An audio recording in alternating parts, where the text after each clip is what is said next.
এবং সবচেয়ে ভয়ঙ্কর যে উইপেন, যে অস্ত্রটি তারা ব্যবহার করেছে, সেটা হলো তথ্য সন্ত্রাস।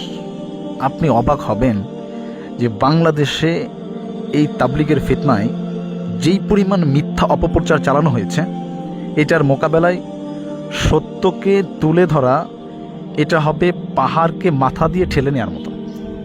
মিথ্যাকে সত্য বানানো, সত্যকে মিথ্যা বানানো, প্রত্যেকটা ক্ষেত্রে এই তথ্য সন্ত্রাস এমনভাবে কাজ করে যে সাধারণ মানুষের একটি অনেক বড় অংশ যারা বিভ্রান্ত হয়ে ভুলকে ঠিক মনে করে, ঠিককে ভুল মনে করতে থাকে। আপনি দেখবেন যে ইউটিউব, ফেসবুক, মসজিদের মেম্বার, ওয়াজের ময়দান, সাধারণ মানুষ, সমস্ত জায়গায় এত পরিমাণে এই তথ্য সন্ত্রাস করা হয়েছে যে নিজামুদ্দিনের অনুসারীদের যে মূল দাবিটা কি, এটা এত তলে পড়ে গেছে যে এটাকে উপরে উঠিয়ে নিয়ে আসার মতো যোগ্যতা অনেক সাধারণ আলেমদের মধ্যেও আপনি পাবেন না। যেমন আমি আপনাদেরকে একটি মিসাল দিই, উদাহরণ দিই।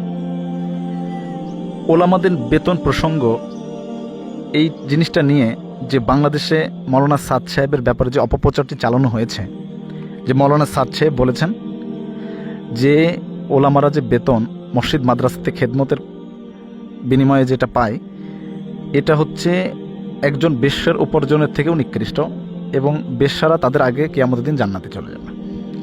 অ্যাকচুয়ালি এই ব্যাপারটা নিয়ে মৌলানা সাদ কান্দলবি যে বক্তৃতাটা দিয়েছিলেন, সেটা সম্পর্কে প্রায় 95% মানুষ অবগতই না। তারা জানেই না প্রকৃতপক্ষে যে মৌলানা সাদ কান্দলবি এই ব্যাপারে আসলে কি বক্তব্য দিয়েছেন।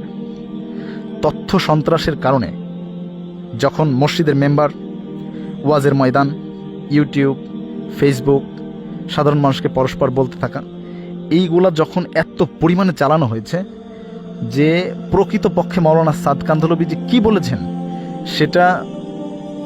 সেটা নির্ণয় করা একজন সাধারণ মানুষ তো দূরের কথা, সাধারণ একজন ওলামাও ব্যর্থ হবে যে প্রকৃতপক্ষে মৌলানা সাদ কান্দলবি আসলে কি বলেছেন। একইভাবে মৌলানা সাদ কান্দলবি বলেছেন আল্লাহ তাআলার হাতে হেদায়েত নেই। মৌলানা সাদ কান্দলবি বলেছেন আমাকে যে মানবে না তো সে জাহান্নামে যাবে।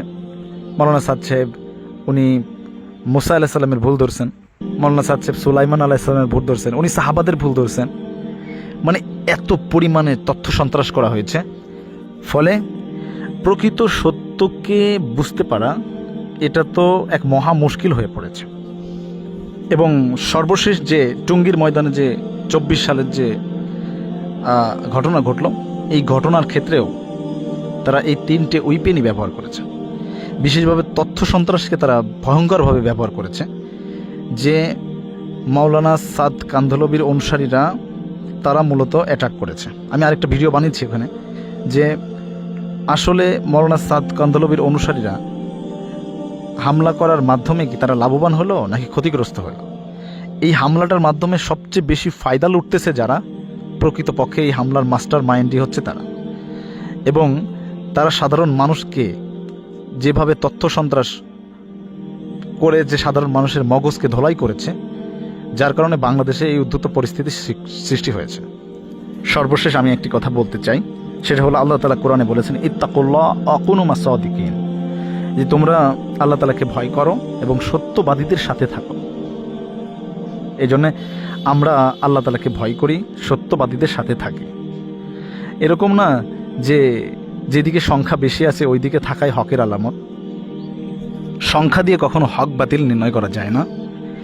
যদি 100 জনের মধ্যে 99 জন বলে যে শুকরের গোশত হালাল আর একজন বলে যে না এটা আল্লাহ তাআলার হুকুম, শুকরের গোশত হারাম, তো সংখ্যা বেশি হওয়ার কারণে তারা কিন্তু হক নয়।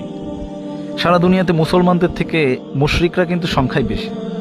তার মানে কি আমি বলবো যে মুশরিকরা হক?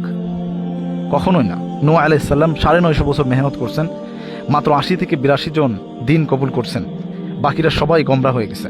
তার মানে আমি এটা বলবো যে মাত্র 80 থেকে 82 জন, এটা তো সংখ্যা অনেক কম, সুতরাং যারা বেশি মতকে গ্রহণ করছে তারাই হক। এই জন্য হক বাতিলের সম্পর্ক তাদের দাবির সাথে দেখতে হবে যে তাদের দাবিটা কি। এই দাবিটা যদি শরীয়ত সম্মত হয় তাহলে তারা হক সাবিত হবে, আর যদি দাবিটা শরীয়ত সিরাত সুন্নতের খেলাফ হয় তাহলে সেটা না হক প্রমাণিত হবে, যদিও সেটার পক্ষে 98% মানুষ 99% মানুষ জমা হয়।